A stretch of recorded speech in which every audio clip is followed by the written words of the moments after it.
Dormail, home of a great night's sleep. You know, I'd like to think it was because I was so wonderful that the publisher thought we have to have the contents of this woman's brain on paper.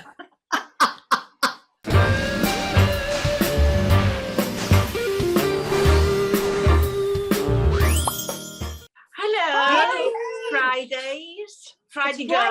It's Friday with a bang. Well, it's a horrible bang actually, because we don't like noisy fireworks, do we? Poor Bear, my poor Springer dog. I couldn't even remember what he was from there. My poor dog. He's a dog, by the way. He is completely terrified. It's very interesting that some of the dogs are okay and some aren't, but he gets really nervous. So I put a pair of headphones on him, and he listens to cartoons or funny things, and he calms down. But of course he does. Horrible, isn't it? Can I ask you all if you've seen all the television channels for dogs on YouTube? There are hundreds of them, and they all are. Yes, you can put on for hours to keep them, to babysit them. There's walks they go on. There's a whole feast of looking after dogs television channels. They are absolutely amazing.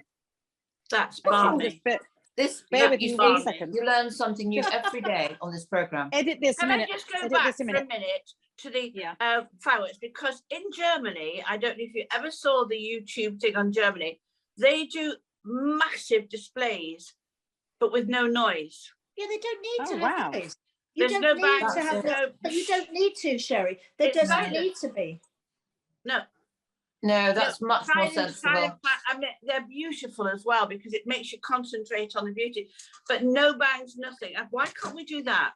For God's sake. Can I just show you, darlings? Can you see this? No. Not What really. is it? Get specs on. Oh, these are the pets, YouTube pets. Yeah, and they go on walks. How lovely. I cannot tell you. It's insane, but it changes your life. So if you need to leave Teddy and he's barking or anything, you put one of these on. There are other dogs. There's so many different channels. It is insane, but it's also But they also do music, special calming music with sound that makes dogs relax. It is life-changing. So even when the bonfires are on, if you're not watching something, turn up the dog channels and you've got everything there and they won't hear it. And they'll go on walks and do you know that's visual great things. Honey loves Frank Sinatra, by the way. No, she doesn't. Yes. No, she doesn't. She does. That's making stories up now. Steve, you've got another hat to make stories up. Oh no, this is I'm my gonna Guy Fawkes hat. I'm going to stop you now, and I'm going to bring in our guest because she is the only person who has the authority to stop you. Yes, it is Jackie Weaver. Yes, Jackie. There she is. Welcome to our nest. Hi, Jackie. Jackie, That's my royal wave for you there. Yes, thank you. We are so honoured to have you in our nest. I cannot tell you. I met you at the Woman of the Year Lunch Awards, and I saw you across the room, and I knew immediately I had to come over and do a huge curtsy and say thank you for all the joy that you have brought all the women all over the world for what you did, and you do have the authority. Thank you, thank you, thank you. How on earth did all this start, darling? What were you doing in your early days? How did you get to that position of glory?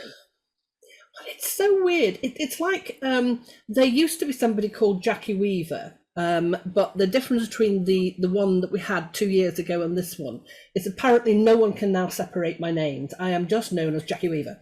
Yeah, it's one word.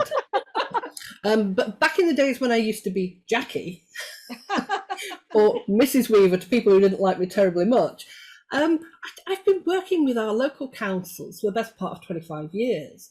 Very much in the background. It's part of, it's kind of like the Nanny McPhee part of the job. So we work in the background, you don't see us, there's 47 of us across the country, and our job is to fix those daily things that potentially go wrong with local councils, and give them support, advice, guidance and training, etc. And I say little army of us in the background doing this for many, many years. And then suddenly... Yeah. But it was so funny because you cannot underestimate how hopeless I am at technology. I mean, you know, I'm just hopeless at it. I know enough to get me through my day job. So when a girlfriend texted me on the Thursday night to say you're trending number 3, she might as well have said to me, "I've just booked you a seat on the next moon launch." It's like, and that thing where you either you don't hear people properly or you haven't understood them, and you go, Yeah.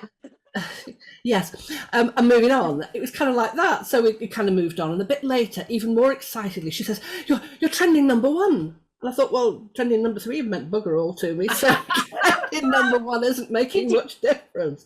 Did you know it was going to go viral? Did you know it was going to be put out there? And don't forget, I think a lot of people don't appreciate that it went viral in February, but the meeting took place in December. Oh. So I'd long forgotten about Handforth Parish Council drama. I mean, for goodness sake, we were all trying to cope with a COVID Christmas, whatever that was going to mean. Yeah. And, there'd been 100 other problems to solve since then. So, no, meant absolutely no connection there at all. And my But first Jackie, thought... at the time, did you think it was a drama, or did you just dismiss it as another day? When I watched it again, it was most definitely a drama. Okay. Not necessarily a very good drama, but it was a drama. But at the time, there were so many little nuances of business going on. It felt like a chess match, and it felt like I was being played and pushed down a particular direction. That's what it looked like. Yeah, and all I was trying to do was not be drawn into any of these side conversations, which I knew would go nowhere. It was a drama, but you didn't have a drama. That was the beautiful thing. You didn't have a drama. Did they ever apologise? No. Why, they wouldn't know they'd done anything wrong, would they? No. Worse than that. I mean, I've had so many lovely messages from people. Can't tell you.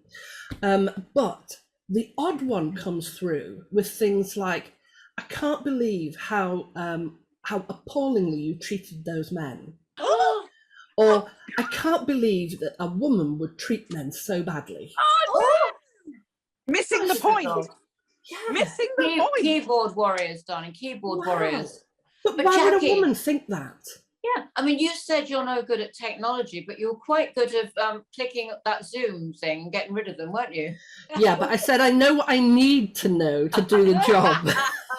Love it, love it. But darling, you are an inspiration to anyone who's being bullied in any way, shape or form, because the only way to deal with bullies is to stand up to them. And you did it so beautifully with great dignity,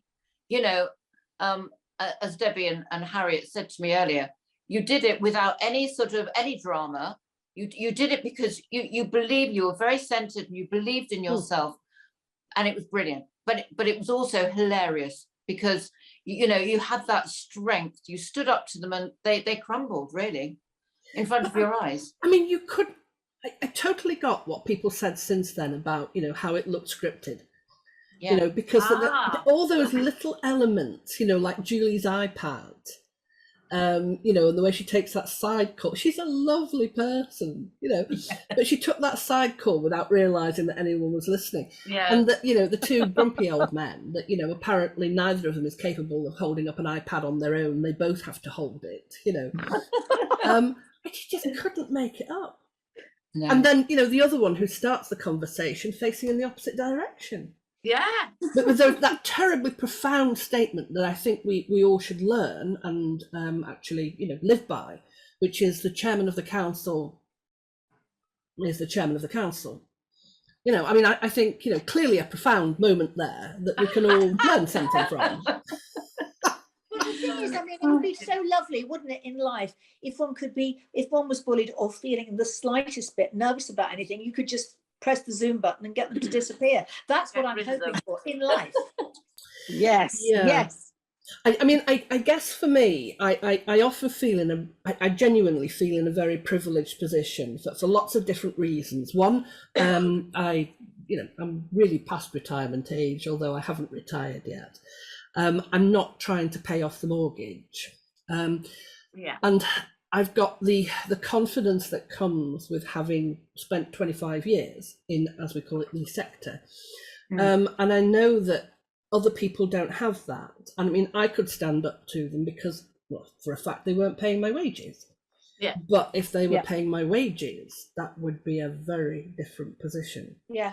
You know, Yeah. so I don't kind of put myself out there as being a model of everybody follow the same. I Yeah. think there are people who experience horrific bullying who don't have the power that I had that night. Yeah, but Yeah. also, as you're right, it does come with age. I mean, that's the one of the advantages of age. There are not that many of them, but one of them is No. to be sort of proud of who you are in your own skin, and to be able to say things out loud like that, which years ago you'd never have had the courage to say No. that. No. I mean, I was bullied when I was at school, and much to my, I mean, I still feel it now, much to my shame, the person who bullied me was 2 years younger than me. Yeah. You know? It's You know, terrible. with a I mother mean, who just couldn't understand, why you couldn't just stand up to this. But on the bus. it's true, isn't it? Superman and Kryptonite, it's kind of like that. When somebody has got you, it doesn't matter who they are, or how young they are, or how little they are, if they get your nemesis, if they find what gets you going, and that can destroy a person. It's terrible. Absolutely. There's a lot of bullying online. Can I ask you about your book? Because I think this is just brilliant, your self-help book. So, first of all, tell us the title. It is You Do Have the Authority Here.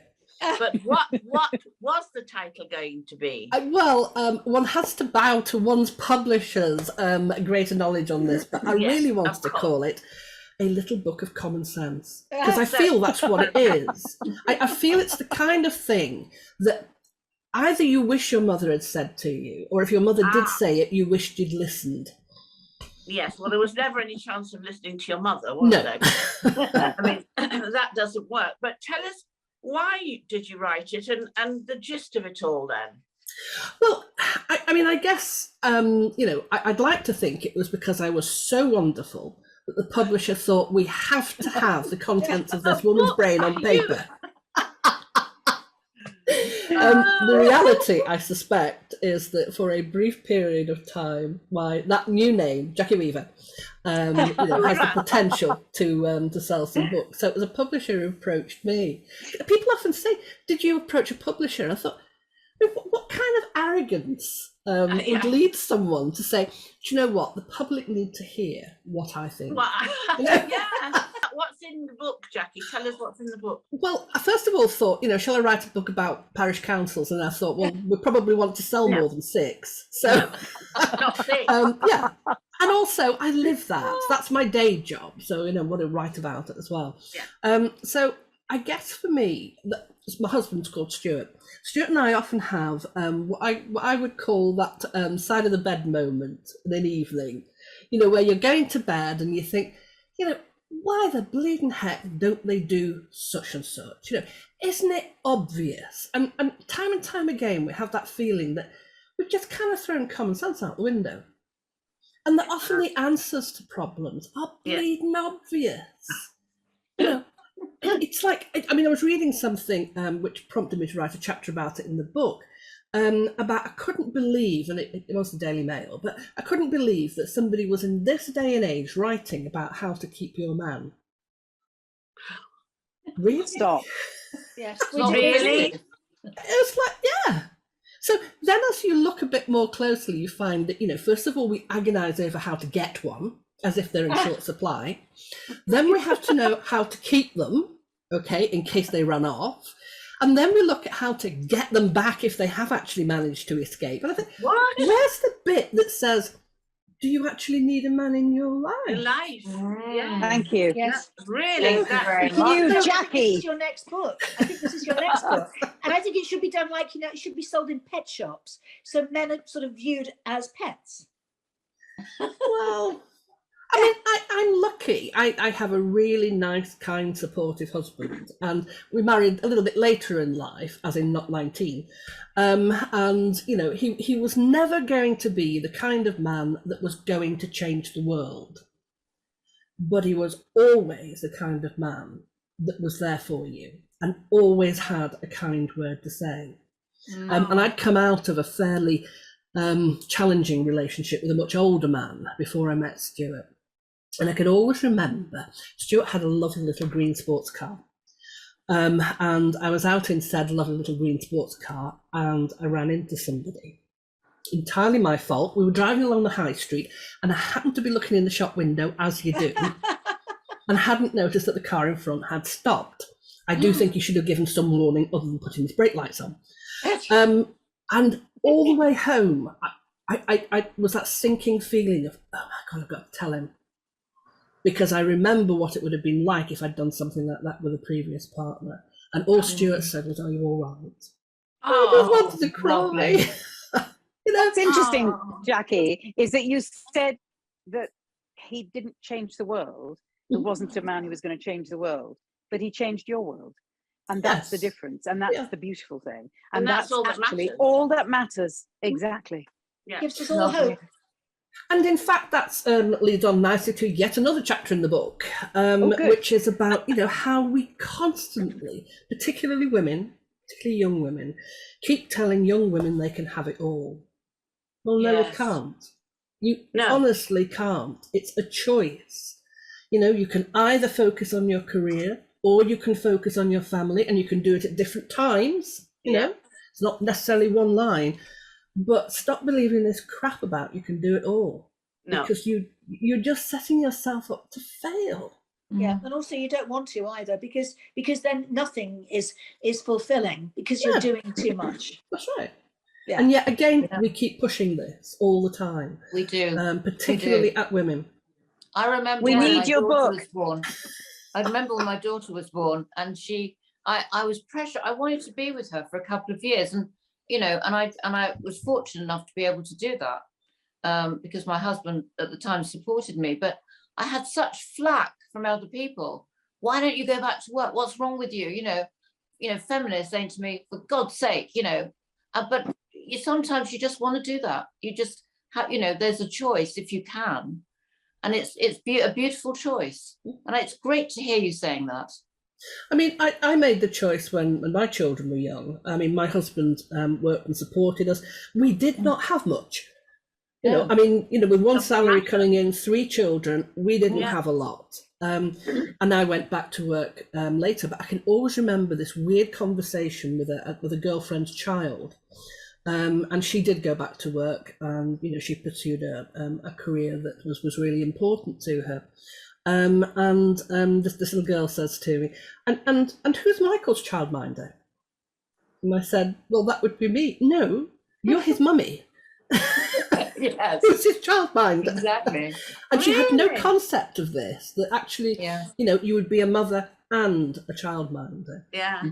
My daughter, when I knew she always wanted children, and she had met somebody, and I said, have your children now, because you want children whilst you're young. Then when you get to a certain age, you can stop and carry on with what you were going to do with your life. But don't try and do both, because I had to do both, because I was on my own. And it doesn't, you're right. It doesn't work, because you destroy everything around you, because you're just working 24 hours a day. And I didn't want to do that. So you're absolutely right, Jackie. Very good advice. I'm going to get your book. We all have to have your book, darling.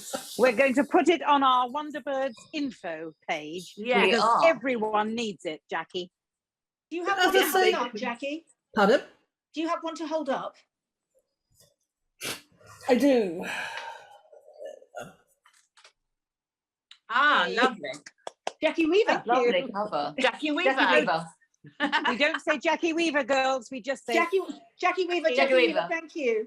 But it's so funny. People struggle with separating out those two names. That I am forever in their mind as Jackie Weaver. Iconic, darling. That's why you're an icon. And so, Jackie, we have to thank you, but only as Jackie, don't we, girls? Yeah, we do. Thank you, Jackie. Thank you, Mrs. Weaver. Bye. Bye. I think you're Harriet Thorpe. Harriet Thorpe. There we are. I think you're Harriet Thorpe. I think you're Dee Harriet Anderson. I think you're Sherry Hewson. I think I'm Debbie Arnold. Yes. Exactly. What an amazing woman. I absolutely adore her. She's fabulous, isn't she? Look what I found. I know. This is very important. A beautiful book. I must have a look at this now, because I know my mine's. goodness. actually, Harriet, Wow. the doggies in here are so Aren't they amazing. Aren't amazing? they? They kind of look They like are they've come really from another planet, beautiful. don't they? Oh, look at Bear that with me. shot. The photography Really. is just out of this It's world. really stunning. It Really is, and they're sort stunning. of like they Look at this look one. like they almost look like caricatures Oh, of doggies, wow. don't they? It's a book to keep. Absolutely. I just want to cuddle them all. I think these are my Oh. they're all my favorite, really. The one on the cover is beautiful, and these books are just fantastic. I have them on my coffee table, and I just love them. If ever I feel a little bit sad, I look at these pictures because they're incredibly uplifting, aren't they? Yes. This is the amazing Margot Radlett, who has been on our show, and these books are so important because the charity Remembering Wildlife have already raised over £700,000 and over $1 million to help all these animals who are cast aside and not remembered. And, you know, I think that Margot is amazing. And some of these photos are not just hers, they're from lots of other people. And they are beautiful. And if you love dogs, get this book and help Remembering Wildlife. Beautiful. Fabulous. Absolutely beautiful, Harriet. Beautiful. And thank you, Margot, for giving us these books. They're gorgeous. They're on my coffee table. Beautiful. Yes, She's the beautiful one as I a love. present. Yeah, beautiful gifts. Anyway, girls, And we'll a have fabulous Christmas present. A fabulous Christmas present. There you go. Well, I was gonna Exactly. She's say, got to have a come good- back and chat to us soon. Oh, yes, we'd love to talk to her. Have a good fireworks night. Try not to bang too hard. That sounds awful, doesn't it? No noise. No noise. No banging. Turn No on the banging. dog channels. Dog channels. No dogging and banging. No. Oh, Jesus. I know. Please. I'm so sorry. On We need that to note, It's stop. time to go now. I've gone delirious. Goodbye, everyone. bye. Have a good weekend. Bye.